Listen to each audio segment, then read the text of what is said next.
of the year, holiday season, New Year coming. I think we got to do a year in review. Yeah, we do. We're at the end of 2020. So where should we start? But like personal perspective. Yeah. Where to start? Well, I can tell you, 2020 started out rough for me. So at the beginning of the year, I took a trip, went to Prague. You remember? Went to Prague. The very, very beginning of the year, came back super ill. So you had the COVID virus before it was even a thing.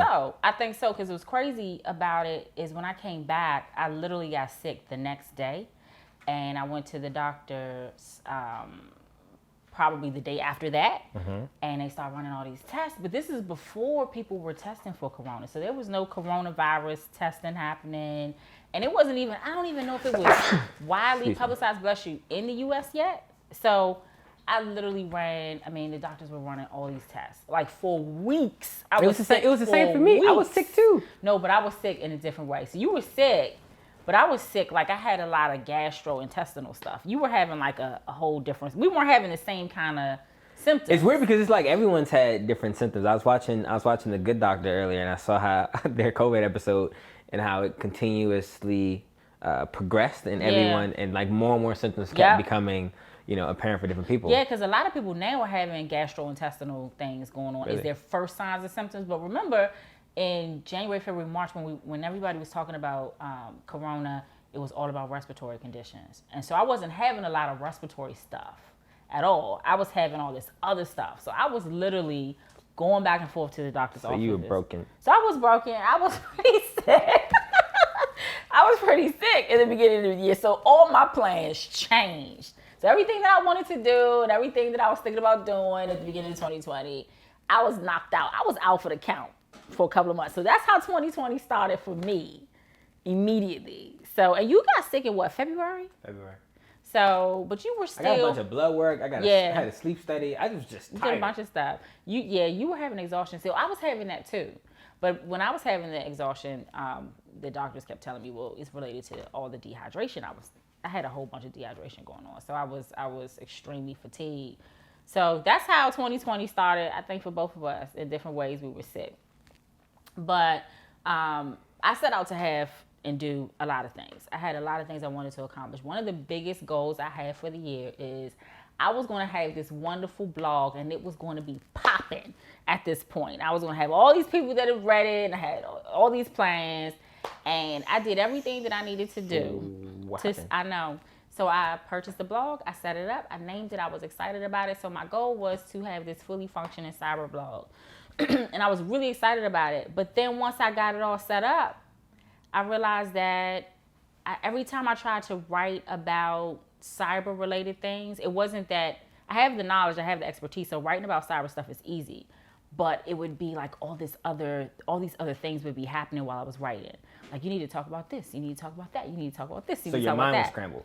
Yeah, and the reason why I was scrambled is because I was trying to put everything that I wanted to say in a cyber box. So the blog was about cyber. The content was about cyber. It was this cyber box. And I realized, wait, there's so much more I have to say. I can't have this be just a cyber box. So did you enhance the blog and now it's booming and popping? No. So I stopped. I stopped. I just put it on pause. I put it on pause and let it sit for a while, let it simmer. So, you turn the stove down. So I turned the stove down and I let it simmer for a little while. Mm-hmm. And then I went to some other stuff. So while I let it simmer, we had this idea about the podcast and we had, all this, and we'll get to that, but all these, juices are flowing and I'm thinking through all this stuff. And I said, you know what? My blog is going to be about business. It's going to be about cyber, professional development, business, all kinds of things that I talk about and write about. That's what the blog is going to be about. So have you turned it up and you've been doing that? You've been writing about business? Published the articles yet. Oh, so it's still simmering. I would say it's turned up a little. It's turned up a little bit. Turned it from low to like 2. Yeah, pretty much. So that's one of my goals for 2021. But that's just how it took shape, throughout the year. So now it's ready. It's at least ready to go in my mind and ready to go in the ideas that I have. So I just need to start publishing content. So 2020 has been a very interesting year for me. When I would say that when I turned 25, I was like, oh no, the world's on fire. I don't know what to do, right? And then I turned 26, and it was like, all right, I'm getting the hang of this thing. But like this year has really grounded me in becoming comfortable in my own skin, in my professional experience thus far, and in the attributes I have in relation to what I want to accomplish in my life and how to get there.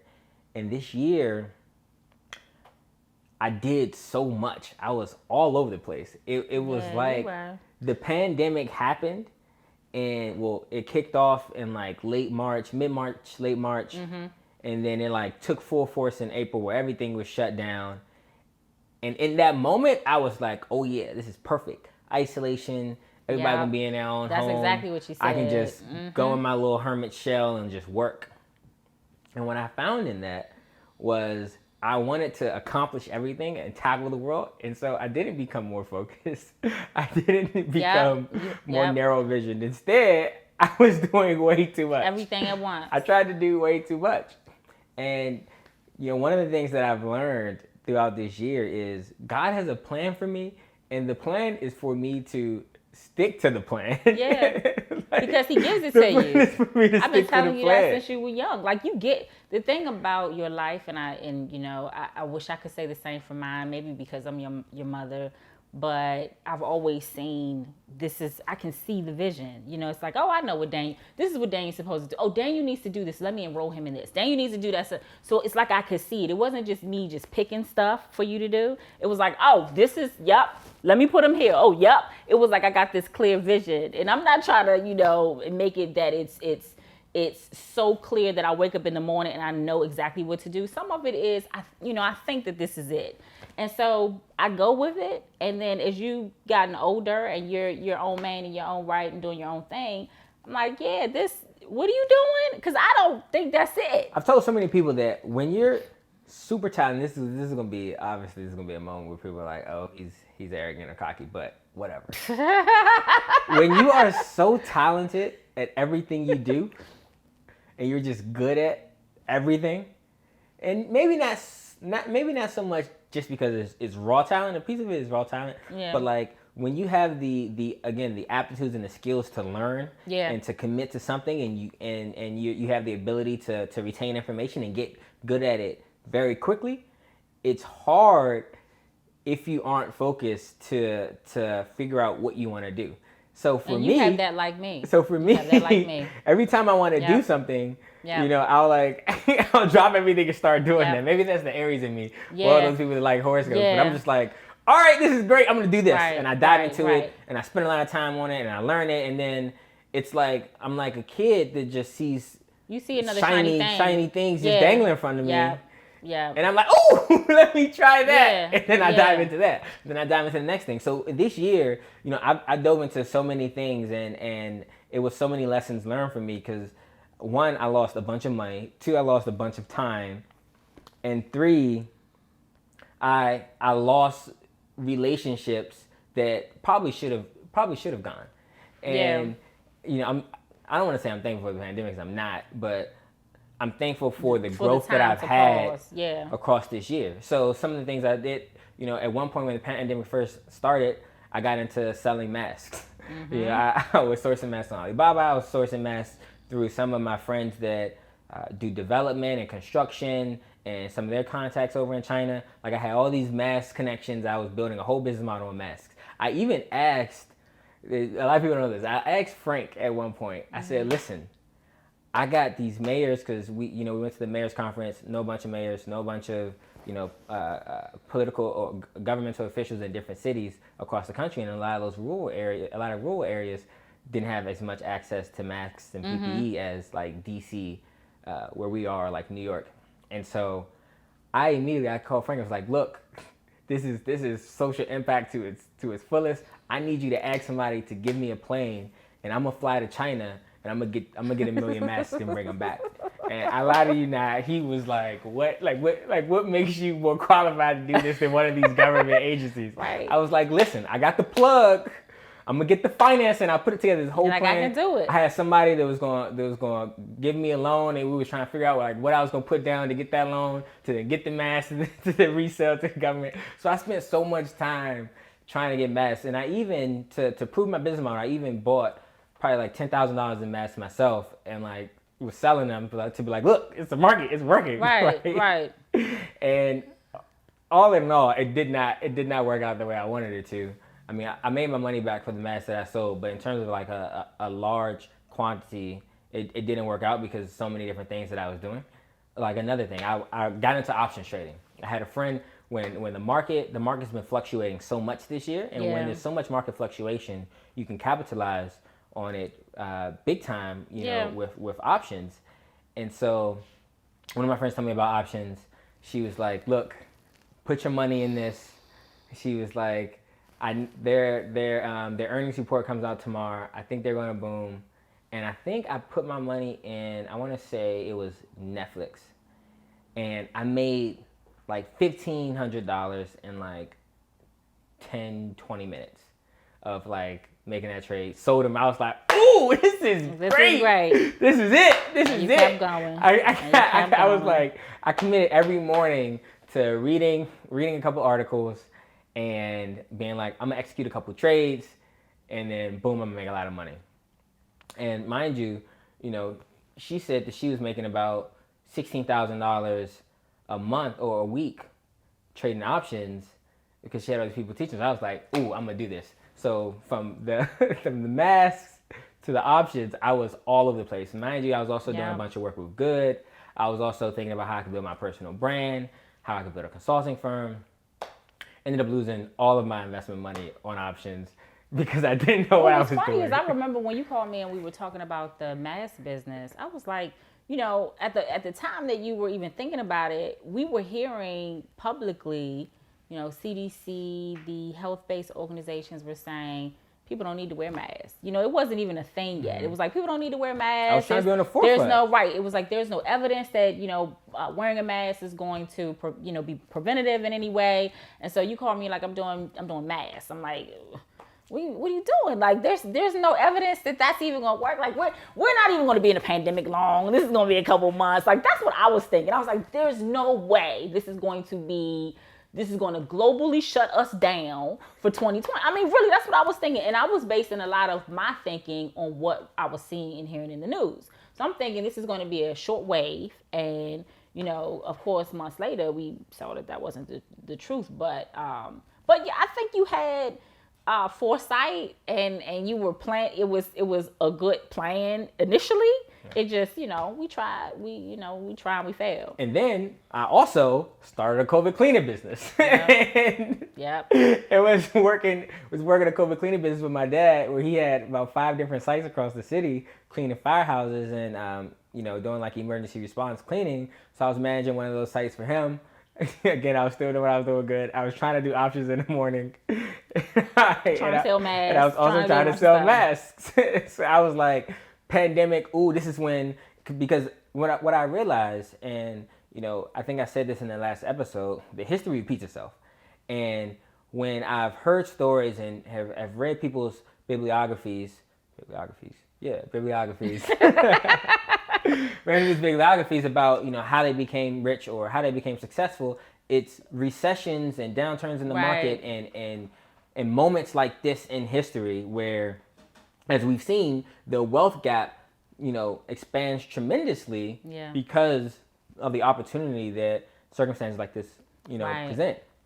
And so with that, I was like, well, I ain't gonna be on the lower end of the wealth gap. I'm gonna be on the upper end. I am on the lower end because the money I lost. But look, I learned a lot along the way. Well, I'll tell you what happened to me. So, you know, beginning of the year, like I said, I'm sick. I'm not feeling well. And at the time I was teaching 2 classes. I was traveling downtown to work every day. And, you know, I'm sick.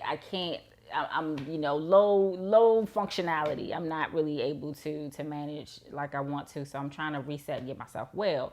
At the same time, you know, March swings around. That's when everything started to shut down and close down. So my in-person classes that I had now turned into online classes. And my work situation where I was traveling and commuting every day is now home. So everything is now like home for me. And so that's great. So I'm thinking, wow, I'm going to be home. I don't have the travel time. I don't have the commute. I don't have that part of my day anymore. So I always had this plan to do a couple of ebooks and start actually publishing a few other books. So I've always had these books. I mean, you know, I have all these books in my head. That was another thing I did. That's the So writing yeah, the book. and your book. Okay, so I have your book, I have 2 of my own books, and I have about 3 ebooks that I'm planning to do. I think that all goes back to what I was saying with just having too much. Like, yeah, so I'm thinking I'm gonna get this done. So I have been trying to push this book out of you since what? Since like high school. 12th grade, maybe. Yeah. So I've been trying to get this book done. So I have a lot of good content. So I'm like, you know what? Give it all to me. I am going to finish this book. I'm gonna get this book together. I know we'll get back to that. So I'm like, you're taking too long. I'm gonna get this book done. So I commit all my time into getting your book done. And I'm trying to write my books. And I'm managing these classes that are now online, which is not a big problem for me, but it's somewhat of a problem for the students. So the students are struggling a little bit with this transition. So all that's happening while I'm trying to get well. So I'm still sick. I'm still trying to do all this stuff. And then I think at one point I just crashed. I stopped everything. I just completely stopped everything to try to get myself back together. Got myself back together. A couple months later, I got sick again. So I got a second round of the same thing that I had going on, but a little worse. So that was like the middle part of the year. So I had all this. So for me, 2020 has been up and down just from a health perspective. So one of the things that I realized, everything that we've been talking about on the show, everything that we've been talking about just in life about, you know, managing your life, pushing out your business, getting these, you know, if you want to be an entrepreneur, do it. So we push this whole do it, get it done mentality. But you have to make sure that you're taking care of yourself. You have to make sure that you're sleeping. You have to make sure that you're eating.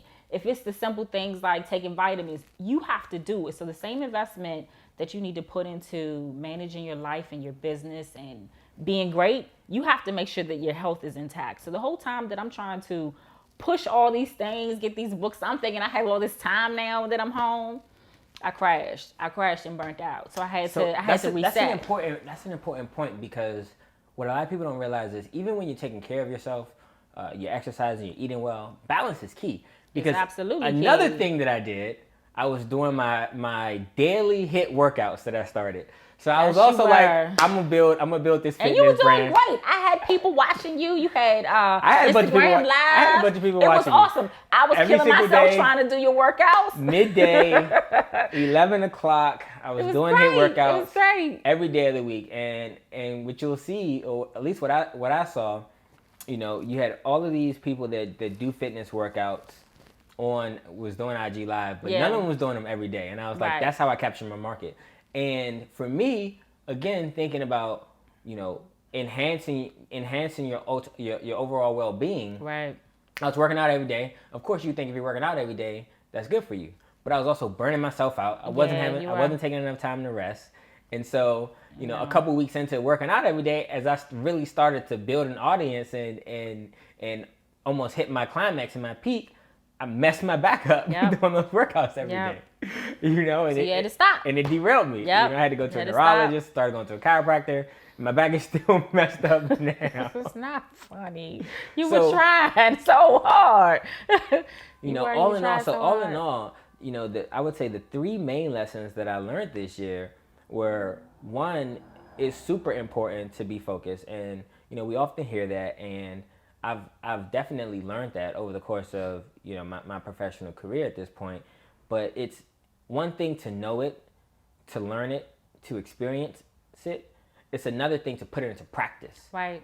And if you aren't putting it into practice, and if you aren't intentional about being focused, it's not going to work out. Yeah, that's what I was going to say. It's really about being intentional. And you mentioned a couple of minutes ago, you said, you know, people might think this is arrogant or whatever when it came to, you know, you knowing your ability to retain information, to grab things quickly, to learn them quickly. I have that very same thing. So I don't think it's arrogance. I think it's awareness and it's confidence for sure.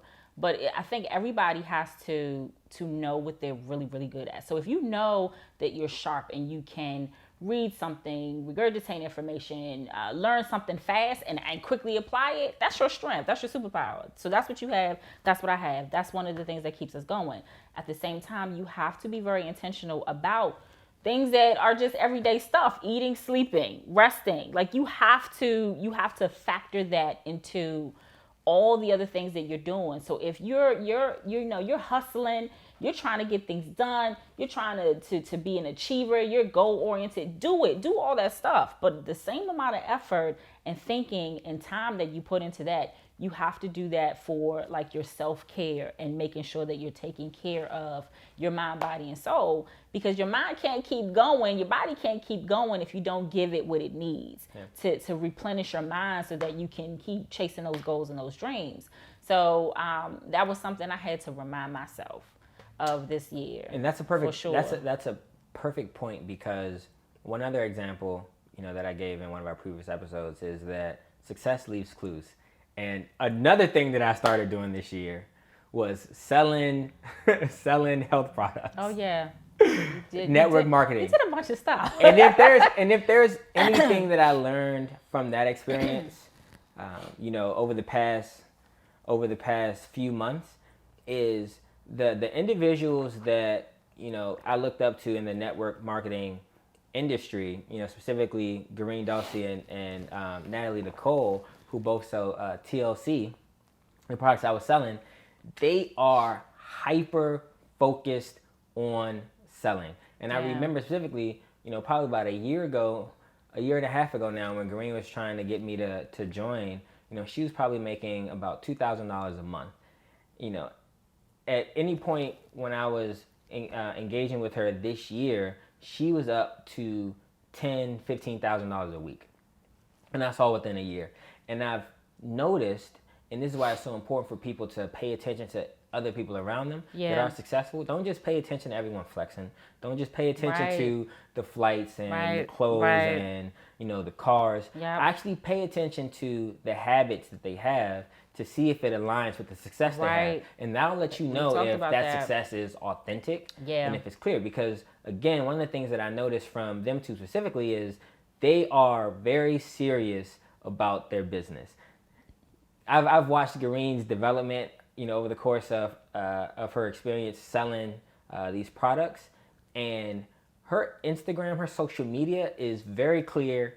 It's exactly what she's selling. And this isn't to knock anything they're doing, but even like during election time, a couple weeks ago, and the height of the protests.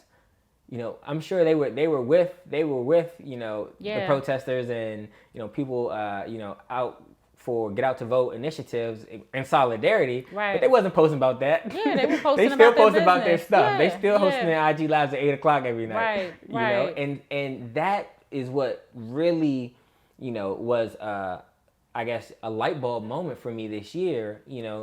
Probably more so around like September, October, when I was like, they are very committed to their brand and what they're doing. And that's the type of tunnel vision that I need going into next year.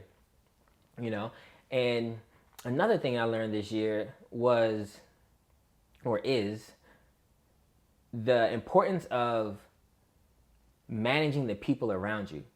Very often we run into people, or we go into business with people, or we have friends that often talk about the energy that they let into their circle and the energy that they let into their lives, and that's cool. It's cool to have people around you that talk about the people they let into their lives. When people have negative energy, or they have a negative aura, or they always have a negative attitude about keeping those things away. But one thing that I learned this year is super important to pay attention to the energy that you give out as well. Because the energy that I personally give out to other people has a reaction and has an effect on the energy they put towards me. Right. And so, another key thing I learned this year is it's so important to manage, the people you have around you, to manage the way you interact with those people and the way and pay attention to the way they interact with you, because that affects your business, that affects your personal growth, that affects your attitude and how you feel and the things you do. And it ultimately affects your ability to succeed and accomplish your goals. Yeah, it affects your time management too. And I think to add to that, it's important to be mindful of the giving that you're doing. So one thing I can say, and you know this, and other people that are close to me, I have friends, my good friend Liza, the kid, Carrie, my sister. Everybody knows this about me, that, you know, somebody calls me, they need a mentor, I got it. You know, they call me, they need some coaching, I'm giving it. They call me, they need something. Now, it doesn't mean that I'm completely stopping everything that I'm doing, but I'm always making time. And you also know how to cut them off. I do know how to cut them off, but at the same time, there are lots of people that have turned those behaviors into lucrative moments for them. Yeah. I do a lot of giving out things for free. I mean, a lot of it. And I'm not saying that I shouldn't be doing some of that, but there's a lot that I should be giving also that could have some monetary value for me. Yeah. And so that was one of the things that I had to really focus on this year. Like, what kinds of things, because I think the free time that you give, I think you have to, it's almost like you have to document it in your mind. What am I doing, you know, for if I'm coaching for free, if I'm mentoring for free, if I'm just counseling for free, how does that add up to like resume building skills or business building skills? So it's almost like you have to put those tally marks down. How many people have you helped? And what's the value of that, right? Yeah, like, what's the value of it? It's almost like having a billable rate for your free time. Exactly. And understanding the value of those hours. Right. That's exactly right. So that's what I've had to shift in my mind. It's not just about me just being giving because I care about people. It's more so that that's a part of my brand. That's a part of me branding myself and helping myself with my business. So I've had a business that I haven't put as much time and attention as I wanted to, even prior to this year. So I have Win LLC, and one of the things that I worked really hard on this year was I need to have my website done. I need to have this website presence. So I was working really hard to get that done. I had this wonderful vision. So the first thing I needed to do was to really sit down and think about my creative vision. Like, what did I want this website? So what did I want it to look like? So I had to sit down and do that. I found the time to do that. I put all this time and energy into how I want my website to look. All I needed was somebody to do it. Got this recommendation from my son. Hey, get this guy. This guy is gonna be great. I got this recommendation from you. He's gonna be great. My website's half done. So my website is not finished. The parts that he did do look really great. What he did do looked really great. So what he did looks great. He failed to deliver. So the plus in it. Are you gonna tag him in this? Are you gonna tag him in when we post this episode? You gonna tag him? So this moment. Tag him as failed to deliver because he is no longer with this dream team at all. So, but anyway, the point is, I finally sat down to carve out what I wanted it to look like. I worked with somebody to create the vision. It's almost there. It's not there. But this is about, something I tried that I didn't get accomplished, but it's on my list of things to do for 2021. So that's carrying on. What? I know we still have time left in the year. I have other things I have going on. So I want to get this done this year, but it's not looking like I'm going to accomplish it. I'm not going to put that pressure on myself because I'm telling you, I beat myself up already about the way that it looks. About not getting your books done, about not. So I have other things I'm doing. I have other things that I have other goal setting activities for the end of this year. So that's on the list. It's on the list of things to do. But I have other stuff. What are those activities? We'll get to that. So I just want to say the point is though, I put a lot of time into doing that didn't work out. So I didn't get defeated by it. I actually started to attempt to design it myself. So I've done some learning so I could understand WordPress is not something that I know. So I did some reading and some knowledge building myself. So I might take a stab at it myself and see what I can do. So, because like you said, it's halfway there. But that's one of the things that was on my list. More than halfway there. 65%. Maybe 65 to 70%. With a few tweaks, but that's something I need to accomplish. So what have you learned this year? I learned a lot this year. Like I said, prioritizing myself, making sure that I am in the best health possible. Because the other things that I tried to do was I was trying to hang with you on exercising when I wasn't even all the way well. So I was like trying to. You gotta sweat the virus out. If They don't tell you that. I was trying. I was killing myself slowly. They're not telling you that on CNN. But one thing that happened, and I'm sure I'm not the out. only person that had this experience. You know, when the pandemic happened, it threw off a lot of the like doctor's appointments and things that I had. Even though I was going to the doctor for the sickness that I had, like I'm talking about annual checkups, going to the dentist, like all these different things. So I go to acupuncture religiously every single month. So when the pandemic happened, she shut down her office. My doctors, my practitioners and my primary care doctors, everybody shut down their offices for a little while to try to reset and figure out, what we were going to do. So a lot of my doctors were offering like telehealth services. I couldn't do anything with that. Like I needed to go in for certain services. So as soon as I was able to get back into acupuncture, and shout out to Karen Jackson Williams, acupuncturist, doctor extraordinaire. When she's not like one of those Karens that be on. Oh no, she's no, she's a wonderful Karen. She's okay. She's not mean Karen. she's not that Karen. She's awesome. So when I was able to go back to seeing her, I've been fantastic since. But that was one thing that I had as a practice, like I said, religiously every month that kept me stable. But when the pandemic happened, I wasn't able to do that. So my health was impacted, pretty drastically. That's super important because one of the things that I would say has kept me going, and if I was to say what's my scheme to life, to like accomplishing my goals and to really pushing forward and having progress, it is finding power in routine. Yeah. And the pandemic absolutely flipped our worlds upside down. Yeah. But I bet if we did a survey at the end of this year that said how many people, accomplished their goals or felt like they had a successful year despite the pandemic, what are the things they did to make that happen? A part of that would be being able to handle and overcome adversity, right, and being able to figure out ways to deal with what has happened. Because I know for me, one of my friends showed me the CoStar app, and so it's like this horoscope app that tells you about all your signs. Yeah. And it gives you like daily affirmations, and one of the things it says for me is power and routine. And when I don't have my routine, right, it always throws me off. Right. And the points in time this year where I had the most success or the least amount of stress, it's with having a routine. Waking up at a certain time, executing on certain goals that I have for myself each day, whether that's writing, reading, exercising. And the days I didn't do those things, or the time periods I didn't do those things. What's so funny about that is exactly how you were raised. So everything about you, your day-to-day was always routine, because when you didn't have it, so you were my wild child. So you were the wildest and the most unruliest when you didn't have your routine. You like, that was you. And you like Tasmanian devil the room.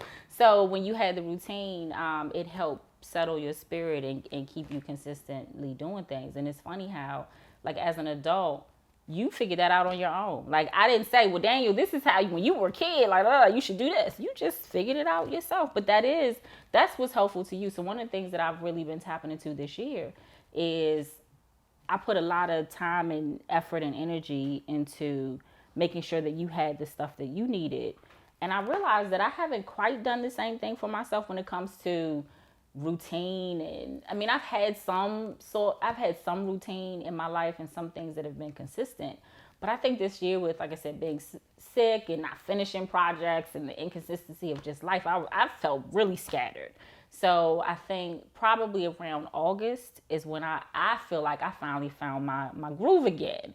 I finally got to like get used to being home all the time and not, physically going places. And I got my online classes going. I started writing again. I started, really figuring out this website thing, even though it's not done. But there's all these things I started putting in order and putting in a place where I can start thinking about what I need to do. One of the things I just did, just in the past couple of months, is I have been someone who's been working physically in the office for years. So I work from home in the evenings when I teach and things like that. But I realized as I was looking around in my home office, I was like, this has to change. This is the monotony of this room and this stuff not being set up. I don't even have the right colors. Like, I need some purples and some grays in here. So I started like looking at my room going, this office is not conducive to the type of thinking and creativity that I need. So I changed everything. It doesn't even look like it belongs in my house anymore because it's so different. But I had to do that. And I didn't just do that because we're home and we need a home office. I did that because my mind needed it. My mind needed to have a different working space. So in addition to that, I realized what else my mind needed was to clear out the clutter in my house. So I've started throwing things away. I've started organizing things in a different way. I've started really putting some time and attention into what I'm seeing. So just like you talked about the energy of the person, I keep talking about the energy around you too. I keep talking about transitioning and evolving into this minimalist and throwing all my stuff away, and you keep being like, I can't throw my stuff away and I can't get my clothes away. And that don't make any sense. Let me tell you why. I need an empty space it's just, with nothing. I just need like a big desk. I promise you. Let me tell you why. Everything neat. Let me tell you why. So what everybody, I don't know, we've had people that have been watching us for a little while now, so I don't know if you all know how close and tight we are, but he does a lot of resistance on camera, but he listens to me completely behind the scenes. So just like I was saying, when you were a kid, you needed like this structure and this discipline, and it helped you be your best you, and you figured that out as an adult. I know you want to be a minimalist, and I think that that's great. I'm trying to be a monk. I want to get rich and then meditate the rest of my life. It sounds good in your head, no, but let me tell you, every day you need some things around you. You know why? I'm gonna tell you. So part of your spirit and part of who you are is, you are extrovert. So even though you like your quiet time, so? Daniel, come on, are you serious? You've always been an extrovert, like forever. I saw the stand up and oh boy, she was like, I'm an introvert. Can all my introverts raise their hand?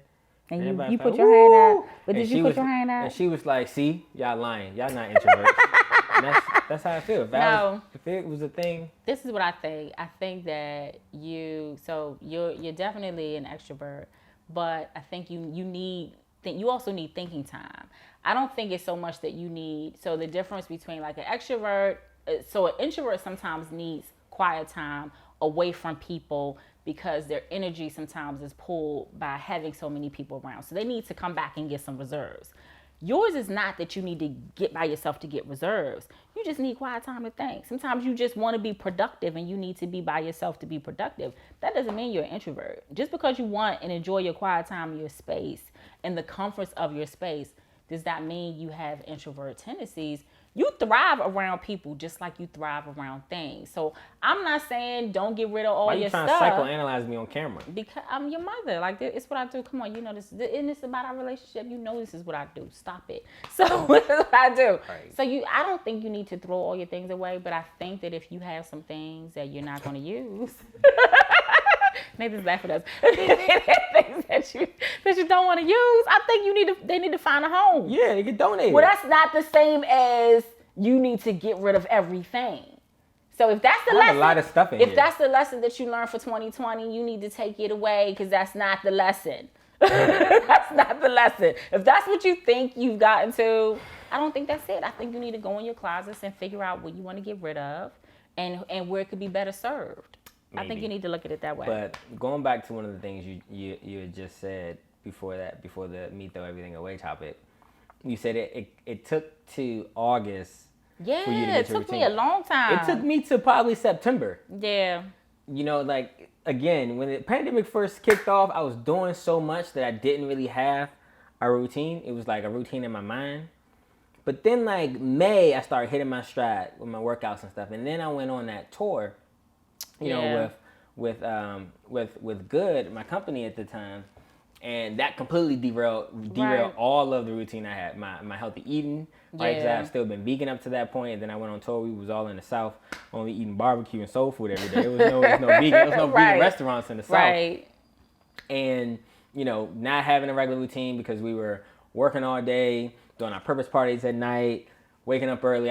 Wasn't exercising, came back, caught COVID, had COVID for a couple of weeks, Yeah. and just everything was disrupted. And it took me time to get back through. And one of the things, again, that I took away from this year is being able to make tough decisions. And you know, very often we have a feeling in our gut that says something is right, but we run away from it for so long. And you know, at this point, everyone knows that, you know, I've transitioned out of good. You know, the companies that I started when I graduated from college, and that was a decision I had to make this year, and it's been permeating on my mind probably for about 2 years. A lot of people don't know that, but I had talked to Darius and Troy back in 2018 about transitioning out, and it's taken 2 years for me to do that. Right. And I think a lot of that has to do with my comfort and understanding of my own abilities. You know, 2 years ago, it was like, I know I'm great, but how am I going to fare out in the real world, you know, trying to get a real job or starting a new company? Like, what credibility do I have only running this company for 2 years versus now it's been, you know, 4.5, 5 years, and I have resolve in my abilities. And, you know, if there's anything that I've learned this year, it is going with your gut. And there is power in the other side of uncertainty. And the things that scare you the most are typically the things that will push you, you know, to that second level of success, or that second level of your personal evolution. I think it's E.T. Thomas that says in one of his speeches, on the other side of uncertainty is glory. And, you know, that resonated with me so much this year because there's only ever been in my mind, what's next. I don't know what's next. I know all the things that I could do next, or I could have done next, but none of that was certain. And it took me slowing down, thinking through my year as a whole, assessing all of those things that I tried that I didn't do well, looking at the things that I did do well, and the moments in time throughout this year that I was at my strongest, which was, you know, end of April to the end of May, September through the end of mid-September through mid-October, and then the past few weeks, you know, that have really energized my transition. When I look at those moments this year compared to the moments that weren't strong enough, it became a no-brainer that it was time for me to move on. And that's no fault of, you know, Darius, Troy, or any of the things that we were doing with good, but at some point, when you notice things that can be better in your life, and you know the factors in the environment that isn't contributing to that, then you have to make the hard decision to move on. And if there's anything I learned this year with all of the different social impact movements, all the protests, so many small businesses going out of business, old mom and pop shops, people getting sick from the pandemic, all the things that are going on with our elections and in politics, you know, thinking about all those things and my innate desire to help people, but also my knowledge, my intellect, my access from a network standpoint, you know, I felt like there's so much more I could be doing for the community and for what Melissa Bradley, founder of 1863 Ventures, calls the new majority. There's so much more I could be doing for the new majority, for people of color, for women, for individuals that have been disenfranchised, given all the things that I've done. And so it took me saying, okay, I'm going to take this leap of faith. And I told you, you know, when I first decided that I was going to transition, I was like, you know I'm not going to get a job. I'm not going to have any money coming in, but I'm going to live off my savings. I'm going to budget out 6 months where I'm going to really work on myself. I'm going to really build a routine. I'm going to find alignment with the things that I want to do with my skills and with, you know, the ways I want to help people, and I'm going to run towards that. And it's been one of the best decisions I've made, you know, at the end of this year, because I see all that's going to come to fruition. And that bit of uncertainty that was on the other side, once I stepped through a little bit, it was like puzzle pieces started dropping from the floor in Right. front of me, like Right. the big puzzle pieces though. Yeah. And now that I'm all the way on this side and I'm maneuvering the pieces, the puzzle's coming together. The plan is coming together again. And so, you know, there's so many people at the end of this year that still doesn't know what's next for them. They don't know what 2021 looks for them, like what it looks like for them. You know, they have a lot of uncertainty in their lives. And the only thing that I would say to them is dig deep in your routine. Right. Making tough decisions is going to be scary, but you have to do it. And follow and pay attention to the people that are in a position that you want to be in, that have the life that you want, that are having the impact that you want. Yep. And run for it. So one of the things that I've been thinking about along the way that we've been having all these conversations is my business, Win LLC. So I've been working really hard to, even though, you know, the website is still on simmer, but the work of what I've created is always on my mind. It's always on my mind. It's always on my mind. And so there's a number of different contracts I've been going after, a number of opportunities I've been going after. And one of the things that I put a lot of time and effort into is this diversity, equity, and inclusion survey. So that was a big deal for me to do, because one of the things in all the research that I've done and all the conversations that I've had, and with diversity being so hot and big in the news over the past several months, you know, it's really been booming. Organizations are pushing really hard to try to improve their diversity programs. You know, I realized that a lot of African American and Black people are not being asked, you know, what do you need? You know, we have all this money for diversity and inclusion, but they're not asking the people that are impacted the most any questions about what needs to happen and what needs to change. It's like these organizational leaders are saying, we have money, we're gonna hire somebody to fix the problem, and we're gonna make it better.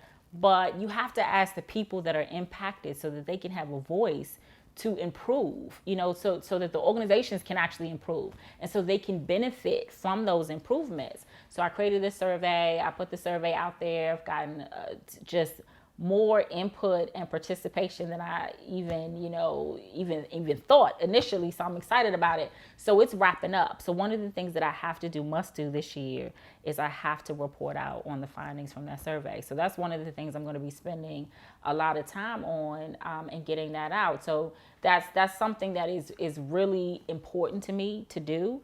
And I've committed to doing that, of course, for the voices that need to be heard. And that's something I'm going to make publicly available so that people can use it and see it, and it can help organizations actually be better. And so that's something I'm doing under my company that I'm pushing really hard to get accomplished. So as we think about prioritizing our interests and prioritizing the things that are most important to us, and you talked a lot about focus, we have to really, I don't think there's anything wrong with having multiple things that you want to work on.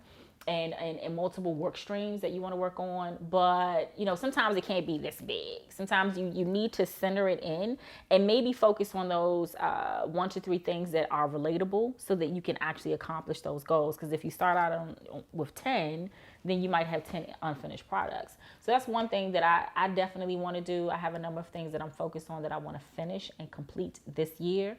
And as we move into 2021, I really think we all need to think about, you know, we talked about this on a previous episode, some of those short-term goals. You know, I don't think anybody should go into 2021 saying, I want to get all this stuff done this year. I think you really need to focus on what you want to do in the next couple of months, and then update those goals as you go, because you don't want to do what happened to me, and I know some of it was, you know, health based, but, you know, I stopped. I just stopped everything. I was like, nothing's working, nothing is moving. I have to just stop.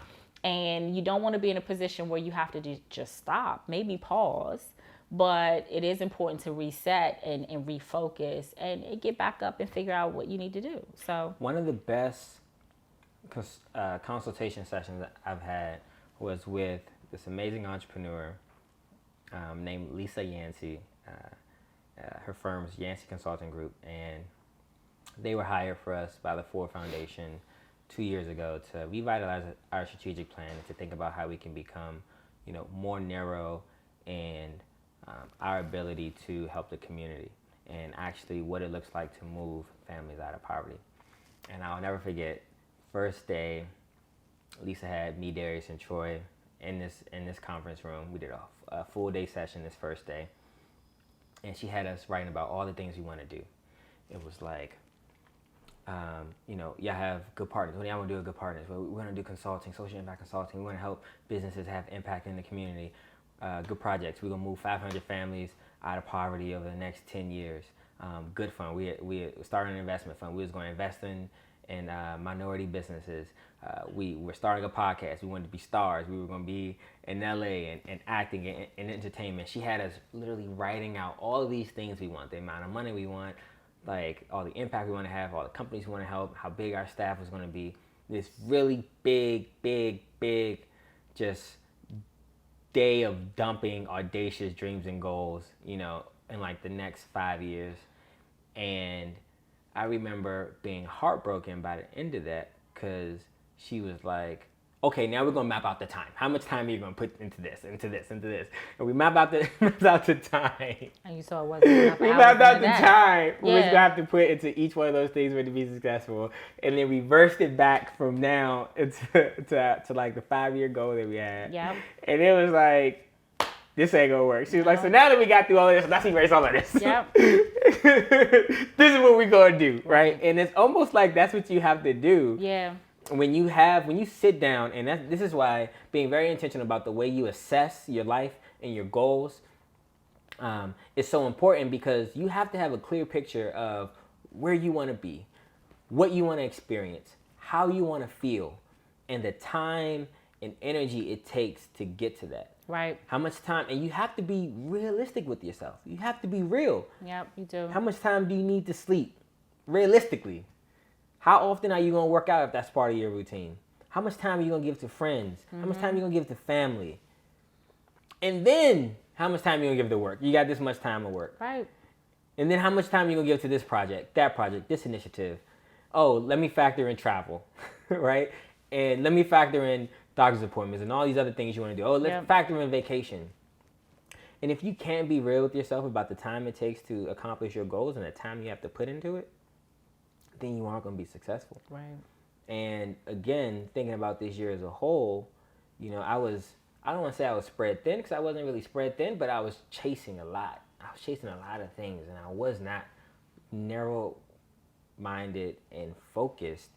And it's taken literally this entire year of what I thought was going to be my most successful year yet, my most, I think we all did. My most profitable year yet, right. Despite of the pandemic, turned into the biggest year of lessons for myself. Yep. But all that to say, all of these lessons are what's going to propel me next year, in the coming weeks.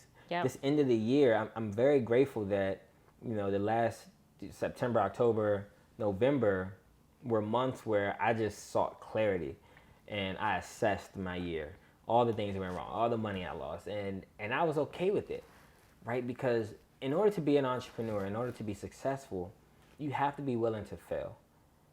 Not only do you have to be willing to fail, even more so, you have to be willing to get up. Yeah. Again and again and again, no matter how many times you get knocked down. Yeah. And I'm truly grateful that that's one of the aptitudes that I have, because a lot of people can't fail and pick themselves up the next day. And I think that's applicable to people that are in the workforce. So not just for entrepreneurs. There's a lot of people right now that are discouraged and feeling disheartened and feeling frustrated and trying to figure out what to do about these jobs that they hate and these jobs that they're uncomfortable in. And I think that day on Monday, when that job sucks and you know that you're going back on Tuesday, you have to figure out how to pick yourself up and reset and make it a different day for you on Tuesday. So I think it's the same truism whether you're an entrepreneur or whether you work for a company. You have to figure out how to reset and how to make the next day better than it was before, and how to if it's a different set of goals that you need to establish or a different way that you need to work to make that a better day for you, then you have to figure that out too. So that's a part of being resilient and getting back up and starting anew the next day. So I think there are a lot of valuable lessons that we've all learned this year. I think that I saw something posted. I can't remember what page or who actually posted it, but it said something like, you know, you don't want to throw away the year that woke you up, the year that challenged you and pushed you. So a lot of people were talking about, you know, cancel 2020, but I mean, there's a lot of stuff that we learned from 2020 that will push us into 2021 better people. So you talked about gratitude. So that's one thing that I focused on this year too. So I always meditated, but not consistently. But this year, I've consistently meditated and consistently tried to put myself in a place of thankfulness and appreciation and practicing gratitude, because we know so many people have died, so many people have lost businesses. There's been so much massive hurt that have happened this year, that it's really important to put yourself in a place of recognizing the blessings in it. And it's been difficult to do, but being intentional in that space too, I think is rewarding for you inside. One of the key things you mentioned was practicing meditation. And it's one thing, you know, I've throughout this episode, I've talked about assessing my year, and, you know, we've talked a lot about lessons learned, but that isn't the end of the steps that one needs to take. After you assess and you learn, you then have to come up with actionable steps, right, or actionable solutions for what's next. And, you know, even after my assessments and my lessons learned, you know, I had to take that knowledge and say, okay, what are some things that I'm going to do differently next year, or that I want to do next year, to ensure that I don't trip up on those same mistakes, right, and that also the environment around me is one that I don't necessarily have to manage too much, or that isn't, you know, causing barriers or added barriers in my life, but is one that enhances me. And so, you know, with that, when I think about, you know, some of the things that I've you know, created as options for myself next year, one of them is, you know, going deeper into isolation. And when I say going deeper into isolation, that isn't, oh, let me lock myself in the house, but understanding that I've lived in DC my entire life. I went to college here. I started my first 2 companies here, and I've only ever lived here. You know, one of the things that I should consider for next year is actually moving. If in 2021 the pandemic is going to persist for, you know, months, at least through the end of next year, then it's a good time for me to get away. It's a good time for me to take a step back, remove myself, you know, from this environment, and really dig deep into my routine, into my practices of meditation and exercise, and working extremely hard on building out my company.